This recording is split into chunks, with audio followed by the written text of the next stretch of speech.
Hello students. In the previous video lecture, I talked about the role of chorus in the Elizabethan drama, and before that, in the Greek dramas also, and what happened in between. Today I am going to talk about the role of chorus in Dr. Faustus, which is written by Christopher Marlowe. As I told you earlier, that in the Greek plays, the chorus consisted of a group of actors who conveyed the ideas or comments of the playwright to the audience by singing or by dancing or narrating things. In the Elizabethan dramas, we see that there is no group of actors. Only one person serves the role of chorus. And that person, that chorus, serves as a link between the playwright and the audience. The chorus filled the gap when the actors, went off stage to change their costumes. One more thing, the chorus, also prepared the audience for the next action, for the next scene, for the turn in the situation. In Dr. Faustus, the chorus is a single actor again, who enters and introduces the plot of the play. It will involve, the chorus. What does the chorus say in the beginning of the play? The chorus says that the action of the play will involve neither love nor war.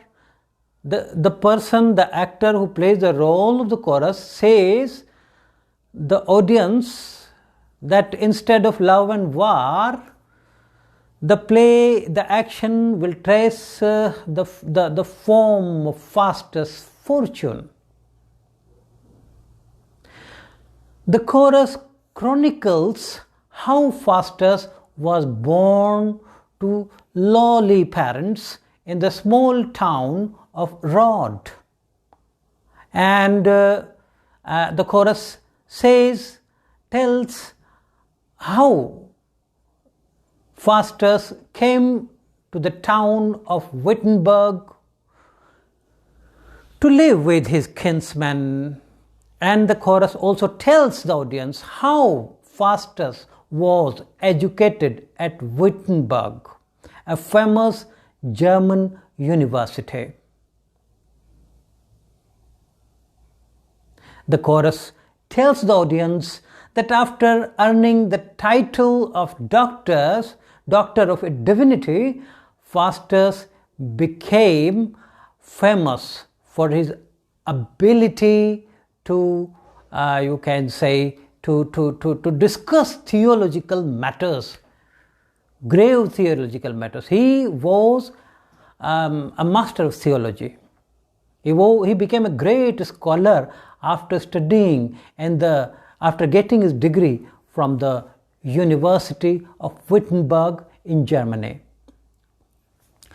The chorus adds that Faustus is swollen with cunning and has begun to practice necromancy. What is necromancy?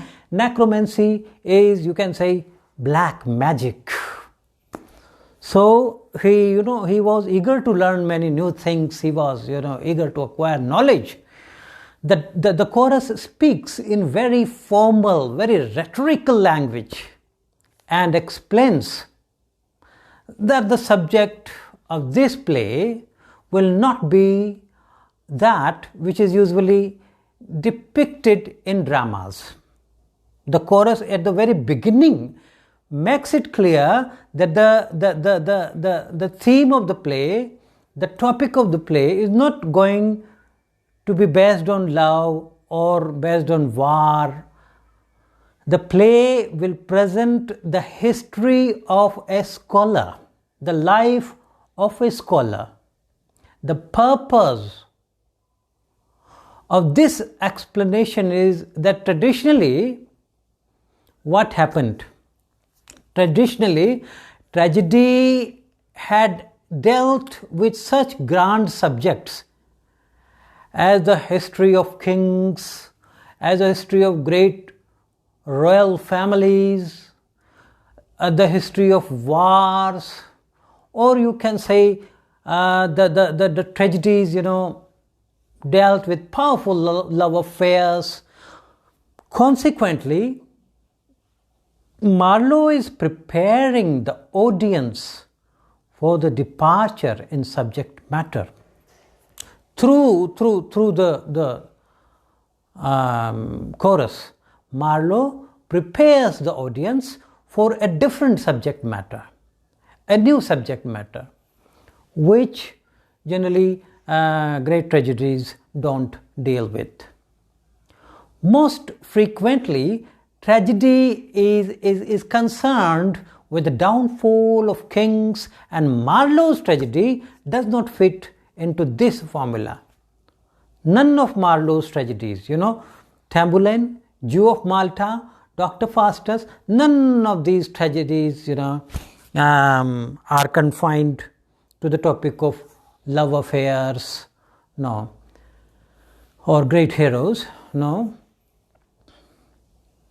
Since now I will talk about Dr. Faustus, this drama deals with the downfall of a man of common birth.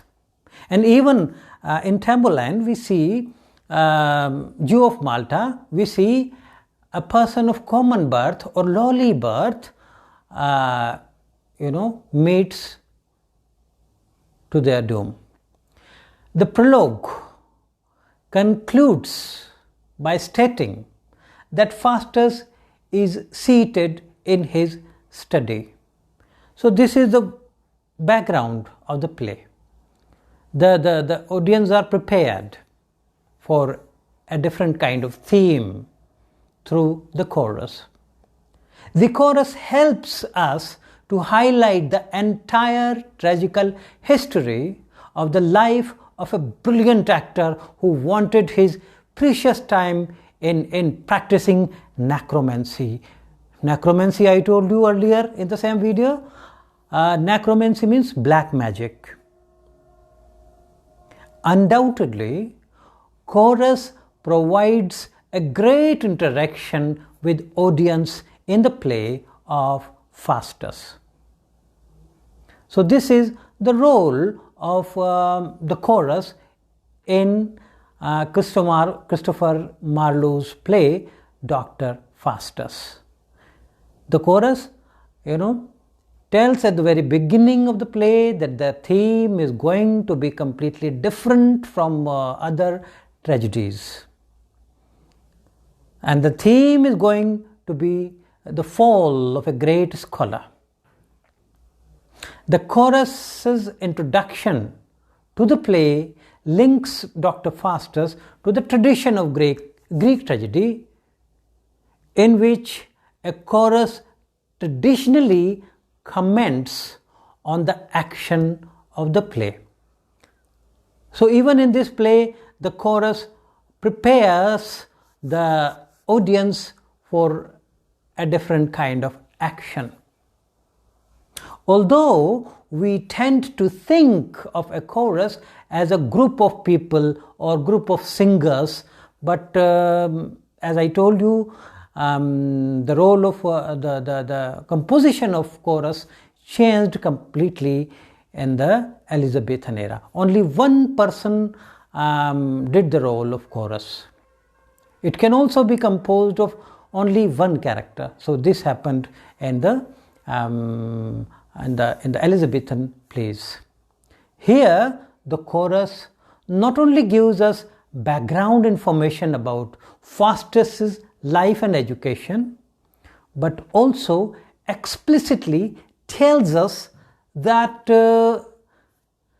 Faustus' swelling pride will lead to his downfall in this play. So the the audience are prepared for the theme of the downfall of a great scholar.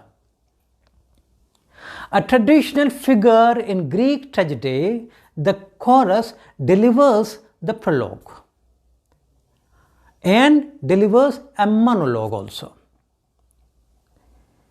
in the middle of the play and an epilogue at the end of the play. Unlike the traditional Greek choruses, what happens in this play? This chorus in Dr. Faustus is not a group of actors or a group of singers or a group of dancers. The chorus is only a single person in Dr. Faustus. Removed from the action of the play, the chorus helps introduce and set the scene for the main plot, set the tone also for the main plot, and concludes the play confirming for the audience that Faustus was damned to hell. The story that we are about to see on the stage is compared to the Greek myth of Icarus. Icarus was a boy whose father, Daedalus, Icarus's father was Daedalus. He gave him wings made out of feathers and beeswax.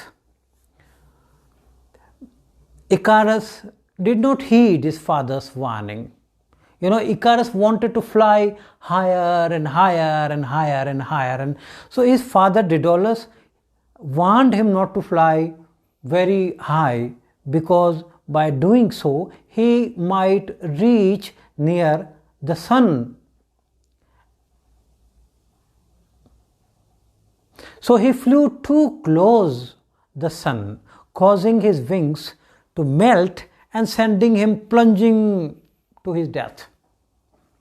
He flew higher and higher, and he reached very close to the sun, and since his wings were made up of beeswax, so they melted and he fell down and he died. In the same way, the chorus tells us that Faustus will mount above his reach and suffer the result, suffer the consequences of his ambition. This is the role of the chorus in Dr. Faustus. So, chorus acquaints the audience of the theme, which is going to be completely different from other plays, other tragedies which were popular